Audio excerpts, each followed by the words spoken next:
अब हम देखते हैं कि सड़क दुर्घटना यानी कि रोड एक्सीडेंट के केसेस को कम करने के लिए, रिड्यूस करने के लिए वैश्विक स्तर पर क्या प्रयास किए जा रहे हैं।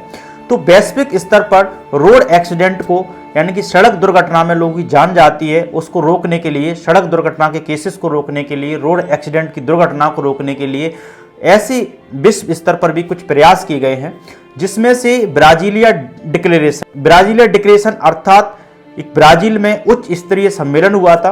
भारत भी इस डिक्लेरेशन यानी कि ब्राजील डिक्लेरेशन का हस्ताक्षर करता देश है।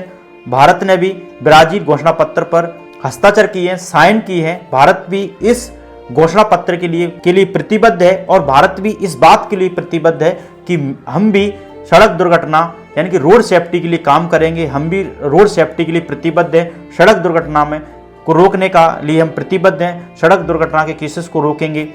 तो ये ब्राजीलिया डिक्लेरेशन है, जो ब्राजीलिया घोषणा पत्र है, ये जो 2015 में हुआ था।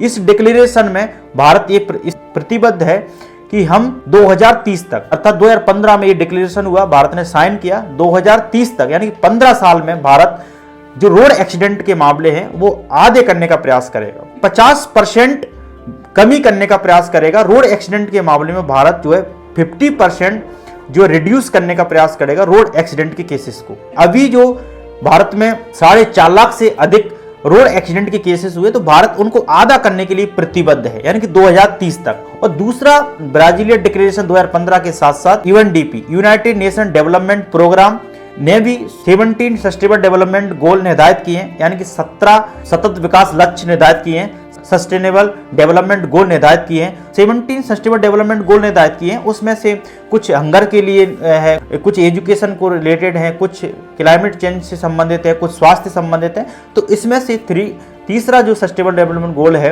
यानी कि तीसरा सस्टेनेबल डेवलपमेंट गोल है, वो कहीं ना कहीं ये सदस्य देशों के लिए प्रतिबद्ध करता है कि आप भी रोड सेफ्टी के लिए प्रतिबद्ध होइए। रोड एक्सीडेंट के केसेस को 2030 तक 50% कीजिए। आपके देश में जहाँ पर रोड एक्सीडेंट के केसेस होते हैं और उसको 50% कम करने का प्रयास की। इसके लिए आप तकनीकी स्तर पर सुधार कर सकते हैं, कानून के स्तर पर सुधार कर सकते हैं, नए ट्रैफिक रूल बना सकते हैं, रोड सेफ्टी को बेहतर कर सकते हैं, अच्छी सड़क मार्ग का निर्माण कर सकते हैं, रोड पर सेफ्टी लगा सकते हैं। इस तरीके से बड़े स्तर पर यह कहा गया है कि रोड सेफ्टी के लिए आप काम करिए। 2030 तक आपके जो है देशों में जितने एक्सीडेंट के केसेस होते हैं उनको 50% रिड्यूस करने का प्रयास कीजिए। तो ये कहीं ना कहीं यूनाइटेड नेशन की पहल है और सतत विकास लक्ष्य है भारत के लिए, और भारत को भी इस लक्ष्य के प्रति प्रतिबद्ध है। लेकिन रिपोर्ट्स तो ये कह रही है, सड़क मंत्रालय, भारत सरकार की सड़क मंत्रालय है, ministry of road transport and highway, तो ये कह रहा है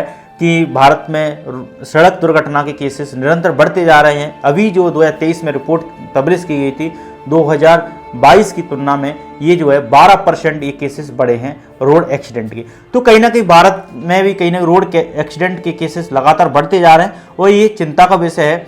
और इसमें अधिकांश जो केसेस हैं हिट एंड रन के केसेस हैं, और इस पर अंकुश लगाने के लिए भारत सरकार ने भारतीय न्याय संहिता में परिवर्तित करके एक नया कानून बनाया गया है। हिट एंड रन से संबंधित अलग से एक धारा जोड़ी गई है जिसे 106 ए और बी कहा गया है। इसी में जो है कठोर दंड का प्रावधान किया गया है। अगर कोई ड्राइवर चालक जो है बिना पुलिस को सूचित किए, बिना इन्फॉर्मेशन देते हुए या बिना मजिस्ट्रेट को सूचना देते हुए भाग जाता है या वहां से भाग जाता है, तुरंत स्पॉट से भाग जाता है, तो ऐसी स्थिति में उसको अधिकतम 10 साल की सजा और 7 लाख के जुर्माने का प्रावधान किया गया है।